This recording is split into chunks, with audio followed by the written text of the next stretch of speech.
गुर्बत की वजह से छोटी छोटी बच्चियां अपने बाप की उम्र के आदमी से शादी करती हैं।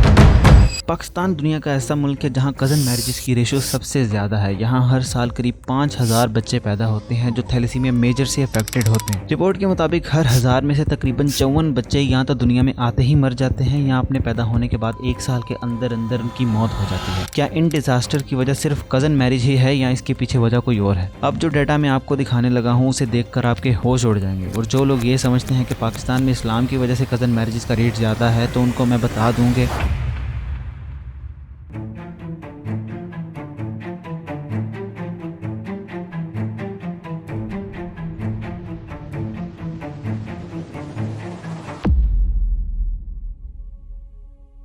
अस्सलामुअलैकुम। जब एक लड़का और लड़की जो कि एक ही एक्सटेंडेड फैमिली का हिस्सा होते हैं अगर आपस में शादी कर लें तो उसे कज़न मैरिज कहते हैं, जिनमें फर्स्ट कज़न्स की रेशो ज़्यादा है सेकंड कज़न से। कई कंट्रीज़ में ये प्रैक्टिस लीगली और कल्चरली एक्सेप्ट की जाती है। जिन कंट्रीज़ में टॉप पर नाम आता है पाकिस्तान का, जहाँ 60% से भी ज़्यादा शादियाँ कज़न्स में होती हैं। फिर आता है UAE जहाँ 40 to 50% रेट है कज़न मैरिजेस का। फिर कतर में 54%, सऊदी अरेबिया में 25 से 42% और जॉर्डन में 32%। लेकिन कुछ कंट्रीज़ ऐसी भी हैं जहां पर कज़न मैरिज करना इलीगल है, जिसमें सबसे पहला नाम आता है US का, जहां पर 31 स्टेट्स में कज़न मैरिज करना इलीगल है। दूसरे नंबर पर चाइना, जहां 1981 में स्पेसिफिकली फर्स्ट कज़न मैरिजेस पर बैन लगा दिया गया जेनेटिकल डिसऑर्डर से बचने के लिए। फिर आता है north and south Korea, Philippines और ताइवान वगैरह, जहां पर कज़न मैरिज करना इलीगल है। लेकिन अगर हम गौर करें तो हमें पता चलता है कि ये प्रैक्टिस काफी पुरानी चलती हुई आ रही है, जिसमें ancient Egypt, Roman empire, Islamic caliphates, Ottoman empire और मुगल एम्पायर वगैरह शामिल है। कज़न मैरिज की हिस्ट्री थोड़ी सी कॉम्प्लेक्स है क्योंकि ये डिपेंड करता है कल्चर और रीजन्स के हिसाब से, इसलिए मैं इसकी हिस्ट्री पे ज्यादा फोकस नहीं करूंगा। बेसिकली इस प्रैक्टिस को एंडोगमी कहा जाता है, जिसमें कोई भी शादी की जाती है तो वो एक स्पेसिफिक ग्रुप,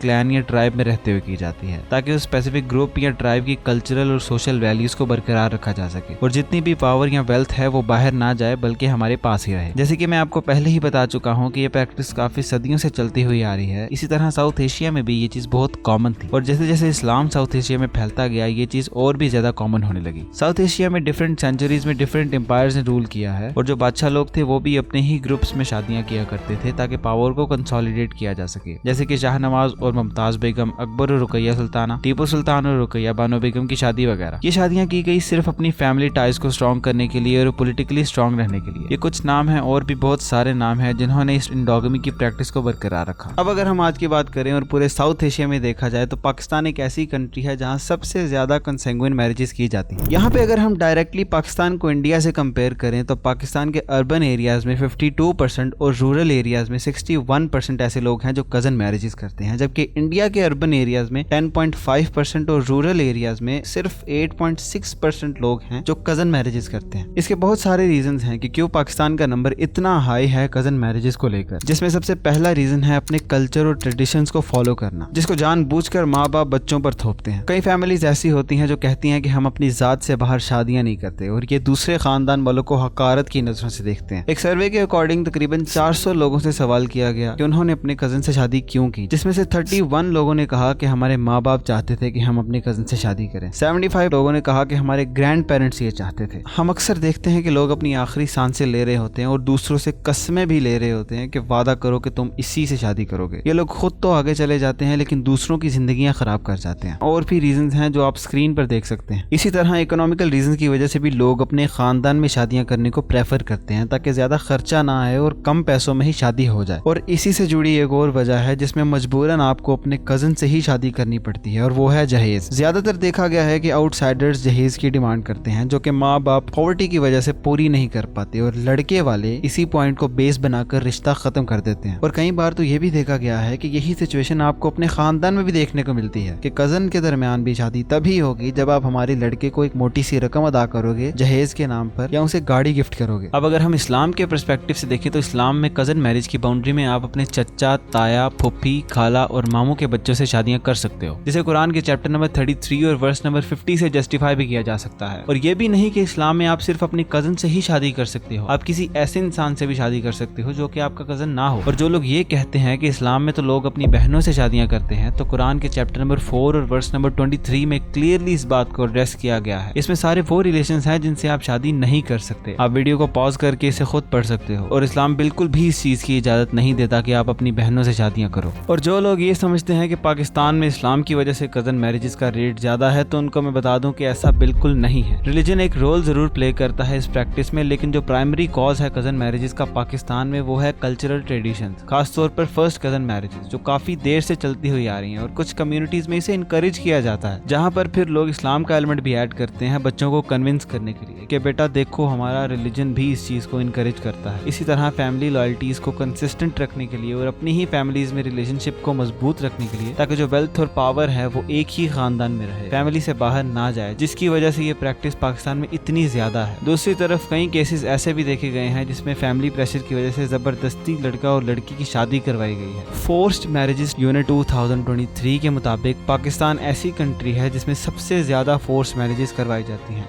माँ बाप को इस बात का डर रहता है कि हमारी बच्ची कहीं हमसे दूर ना चली जाए या हमारा बेटा हमारे हाथ से ना निकल जाए। अगर हम अपने ही खानदान में अपने बच्चों की शादियां करवाएंगे तो इस तरह हमारे बच्चे हमारे कंट्रोल में रहेंगे। इसकी एक और वजह लोग ये बताते हैं कि हमारे अपने खानदान के बच्चे हमारी नजरों के सामने पले बड़े हैं, जिसकी वजह से हम अपने खानदान में ही शादी करना प्रेफर करते हैं, ना कि वहाँ जहाँ हमें लड़कियां लड़की का कुछ पता ही नहीं कि उसने अपनी जिंदगी किस तरह गुजारी। लेकिन कई जगहों पर यह चीज काफी खतरनाक हद तक बढ़ चुकी है। पाकिस्तान के एक शहर मंडी बहाउद्दीन में एक रिसर्च कंडक्ट की गई जिसमें यह बताया गया कि गरीब पेरेंट्स अपने बच्चों को बेहतर लाइफस्टाइल देने के लिए अपने दोस्तों या कम्युनिटी मेंबर से हेल्प मांगते हैं, जिनमें से कुछ लोग तो उनकी हेल्प कर देते हैं, लेकिन उनमें से कई बदनीयत लोग कहते हैं कि तुम अपने बच्चे या बच्ची को हमारे हवाले कर दो, यहाँ उसकी परवरिश भी हो जाएगी और वो कुछ कामकाज भी सीख लेगा। ये कहकर वो बच्चे को ले तो लेते हैं, लेकिन बाद में उनसे अच्छा खासा काम करवाते हैं। अगर छोटी बच्ची हो तो उनसे शादी कर लेते हैं। शादी एक दो मैच्योर मैन एंड वुमेन के दरमियान एग्रीमेंट होता है कि वो अपनी बाकी की जिंदगी एक साथ गुजारेंगे, लेकिन पॉवर्टी की वजह से ज्यादातर रूरल एरियाज में लोग अपनी अंडर एज लड़कियों की शादियां ओवर एज आदमियों से करवाते हैं जो उनकी बाप की उम्र के होते हैं। अब बात करते हैं कि किस तरह एक बीमारी हमारे ग्रैंड पेरेंट्स से होते हुए हम तक पहुंचती है, लेकिन इस प्रोसेस को समझने से पहले कुछ बेसिक कॉन्सेप्ट को समझना जरूरी है। ह्यूमन बॉडी में 20 से 25,000 के करीब जीन्स होते हैं। अब इन जीन्स में से एक जीन की कॉपी हमें फादर से मिलती है और एक की कॉपी मदर से। यही जीन्स हमारे बॉडी फंक्शंस को कंट्रोल करते हैं और यही जीन्स बीमारियों के लिए भी रिस्पॉन्सिबल होते हैं। वो पर्सन जिसका एक जीन नॉर्मल है लेकिन दूसरा जीन डिफेक्टेड है किसी भी पर्टिकुलर बीमारी को लेकर, उसे कैरियर पर्सन कहा जाता है। कैरियर पर्सन को खुद वो बीमारी नहीं होती, उसके अंदर सिर्फ एक डिफेक्टेड जीन होता है जिसे वो ट्रांसफर कर सकता है नेक्स्ट जनरेशन में। अब जीन्स के कैरियर होने की बड़ी वजह है रिसेसिव जीन्स। पेरेंट्स अपने बच्चों में अपना एक एक जीन ट्रांसफर करते हैं, जिनमें से वो जीन्स डोमिनेंट भी हो सकते हैं और रिसेसिव भी। फॉर एग्जाम्पल, एक बच्चा है जिसने अपने फादर की तरफ से डोमिनेंट जीन लिया और मदर की तरफ से रिसेसिव जीन। अब बच्चे के अंदर डोमिनेंट जीन वाले कैरेक्टरिस्टिक्स पाए जाएंगे कि अगर फादर की आई का कलर ब्राउन है और मदर की आई का कलर ब्लैक है तो ज्यादा चांसेस हैं कि बच्चे की आंखों का कलर भी ब्राउन ही होगा। इसके पैरेलल में एक बच्चा जिसने अपने फादर और मदर दोनों से रिसेसिव जीन्स लिए हैं, इस सिचुएशन में बहुत हाई चांसेस हैं कि उस बच्चे में रिसेसिव जीन्स वाले ट्रेट्स पाए जाएं। अब समझते हैं कि किस तरह कोई बीमारी जनरेशन वाइज फैलती है। मानकर चलते हैं कि एक लड़का और लड़की आपस में शादी करते हैं, जिनमें से लड़का कैरियर पर्सन है। अब उनके जो बच्चे होंगे उनमें 50% चांसेस हैं कि वो भी कैरियर्स ही होंगे। अब अज्यूम करो कि उनके दो बच्चे पैदा हुए, जिनमें से एक बेटा और एक बेटी, जो कि दोनों कैरियर्स हैं। अब ये दोनों बहन भाई किसी नॉन कैरियर से शादी करते हैं। अब ये दो अलग अलग फैमिलीज हैं। इनमें से एक फैमिली के यहाँ बेटा पैदा हो और दूसरी फैमिली की तरफ बेटी पैदा हो, जो मानकर चलते हैं दोनों कैरियर्स हैं। अब अगर ये दोनों लड़का और लड़की आपस में शादी कर लेंगे तो एक अफेक्टेड चाइल्ड पैदा होगा। ये है वो एग्जैक्ट कॉज जिसकी वजह से कोई भी बीमारी जनरेशन वाइज फैलती है। लेकिन इन बीमारियों की वजह सिर्फ कजन मैरिज नहीं है। अगर देखा जाए तो इस तरह तो कोई भी लड़का या लड़की अगर दोनों कैरियर हैं आपस में शादी करते हैं, चाहे वो एक फैमिली से बिलोंग नहीं करते, तब भी उनका जो बच्चा पैदा होगा वो अफेक्टेड ही होगा।